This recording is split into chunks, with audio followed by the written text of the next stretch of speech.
Hi, my name is Brad Taylor, and I just finished my freshman year at RHS. I've been a part of District 196 schools now for 10 years, and I'm going to give you a glimpse today of what's actually going on inside these schools. Despite the board's attempt to deny it, District 196 schools are quickly becoming a place where promoting activism is actually more important than promoting education. I'll take you back to my first day at RHS this fall. The principal came out and gave us a heartfelt speech about equality and standing together. He began to list countless races, such as Latino, Asian, expressing how much they matter and how important they are. But never once did he mention a race or identity that reflects me, or half the kids that were in the class. Now, members of the board, I know you haven't been to school in a while, and I know none of you, or most of you, don't have any kids left in the school district. But you must admit how uncomfortable it will be to be characterized just by your skin color on the first day of school, and be thought that you were wrong just because of your skin color. So I will never forget the look one of my friends gave me from across the room as we were sitting there listening to this blatant bias being expressed in the so-called equity statement by the leader of our school. To be clear, I don't need you to tell me that I matter, but hearing the condolences given to other races and leaving just one race out, inevitably you'll start to feel like you've done something wrong.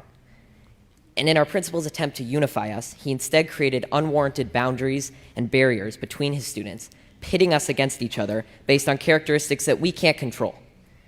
In another separate instance, I was told that writing "All Lives Matter" on the whiteboard was political and could be seen as offensive.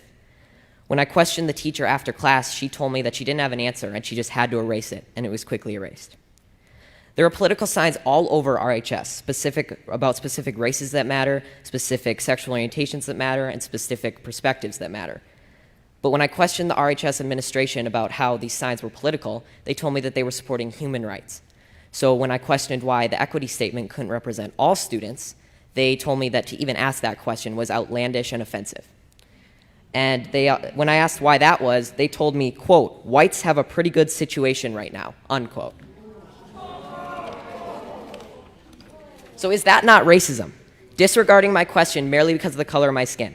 To be honest, after enduring a year of the people in charge telling me that I'm a racist and I'm privileged and pointing out our irreversible differences, I've never noticed race more. And it's becoming the first thing I notice when I meet someone, which has never before been the case. RHS administration confidently told me that RHS students and staff are happy with their equity statement. But from my experience in talking with other students, this is not the case. I know many kids who disagree with their teachers, but they're too scared to stand up because they're worried that their grades will be docked and their learning experience will be affected. My honors government teacher, I'm not going to say his name, but he's mentioned that Democrats care more about all people while Republicans only care about themselves. And he's also inferred to us that socialism is better than democracy. He even had a statue of a socialist leader in his classroom. I've been told by a lot of kids that they just stay silent and adjust their schoolwork to reflect an acceptable opinion to secure a good grade. I've been approached by multiple teachers who have told me in private that they just want to say that they agree with me and they support me standing up, but they can't say it in front of the class for fear of being disciplined by the administration in some way or losing their jobs. There is clearly only one way to think in this district, and that is that they are teaching their kids to shut up if they don't agree. Now, members of the board, I want you to take a good look at yourselves in the mirror tonight and ask, are you really standing up for the equality of all people, or are you just pushing a damaging political ideology on our students? A fellow coworker at my job, who by the way is of color, discreetly told me that the schools seem to be pushing a very leftist agenda in class.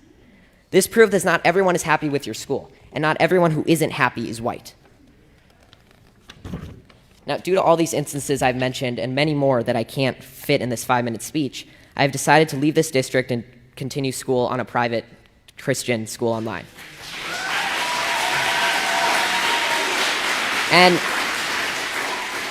And there will be sacrifices, and I will not get to walk in the graduation ceremony or attend milestones at RHS, but I will be able to learn in an environment that is not intent on punishing me daily for my skin color and political views.